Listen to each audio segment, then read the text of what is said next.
حرف کے سائے سے۔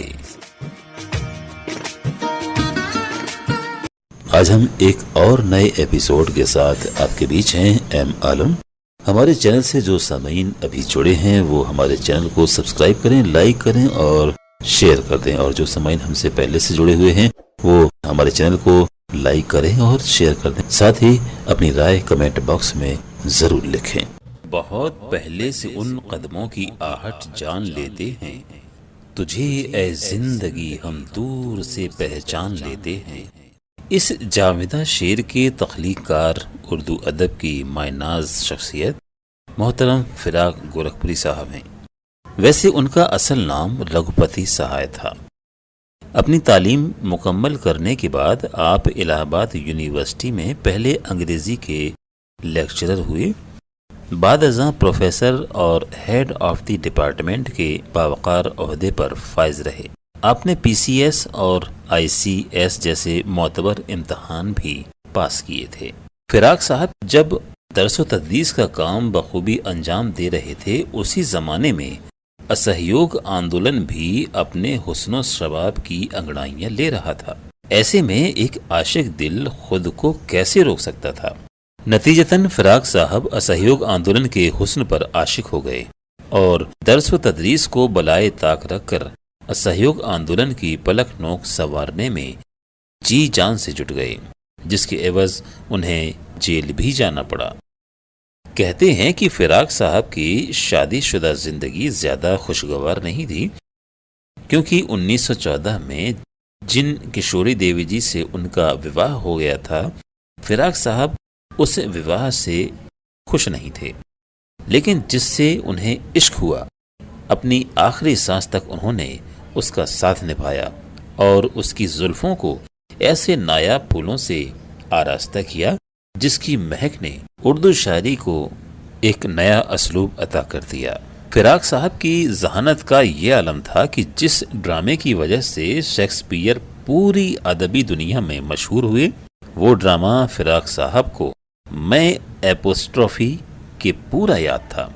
ویسے تو فراق صاحب کا ادبی سفر کہانیاں اور افسانوں سے شروع ہوا، لیکن بعد میں وہ غزل کی طرف مائل ہو گئے اور اردو ادب کے گھر کو گل نغمہ، مشعل، روح کائنات، نغمہ ساز، غزلستان، شعرستان، شبمستان، روپ، دھرتی کی کروٹ، گل باغ، رمز کائنات، چراغاں، شعلہ و ساز، ہزار داستان، بزم زندگی، ہنڈولا، جگنو، نقش، آدھی رات، پرچھائیاں اور ترانہ عشق جیسے انمول ہیروں سے جڑ دیا۔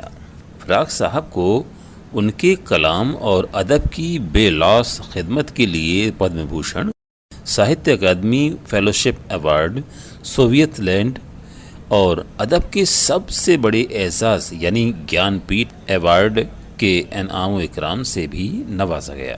ان کی تخلیق گل نغمہ کے لیے آپ کو ادبی دنیا میں خصوصاً یاد کیا جاتا ہے اور کیا جاتا رہے گا۔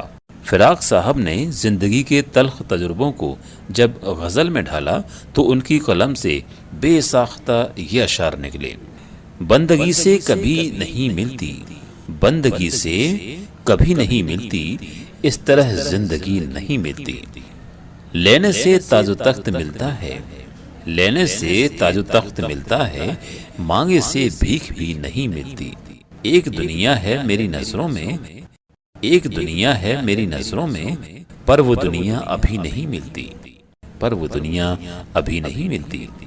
زندگی کا دوسرا رخ کچھ یوں بیان کرتے ہیں: آنکھوں میں جو بات ہو گئی ہے، ایک شرح حیات ہو گئی ہے، کیا جانیے پہلے موت کیا تھی، اب میری حیات ہو گئی ہے۔ اس سے بہتر زندگی کو کیا سمجھا جا سکتا ہے جو فراق صاحب نے اس غزل میں بیاں کیا۔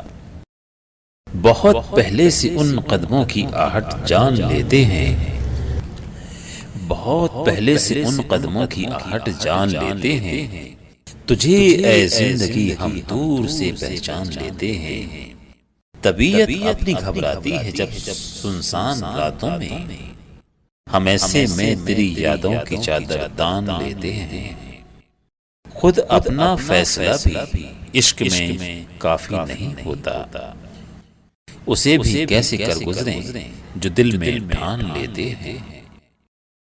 ایک جگہ آپ کہتے ہیں کبھی پابندیوں سے چھٹ کے بھی دم گھٹنے لگتا ہے، در و دیوار ہوں جس میں وہی زندہ نہیں ہوتا۔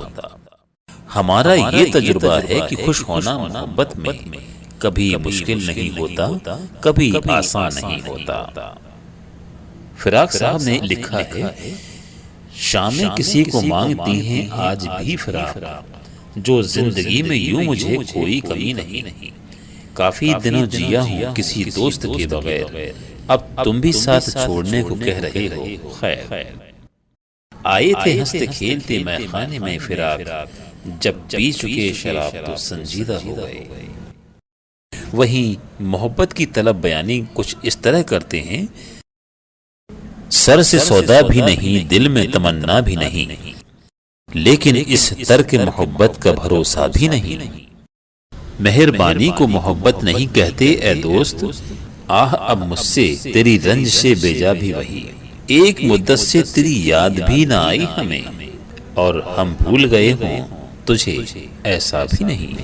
آج کے لیے بس اتنا ہی، ملتے ہیں اگلے ایپیسوڈ کے ساتھ، اور ہمارے چینل کو سبسکرائب کریں، لائک کریں اور شیئر کر دیں، اور کمنٹ باکس میں اپنا کمنٹ لکھنا نہ بھولیں۔ تب تک کے لیے اللہ حافظ۔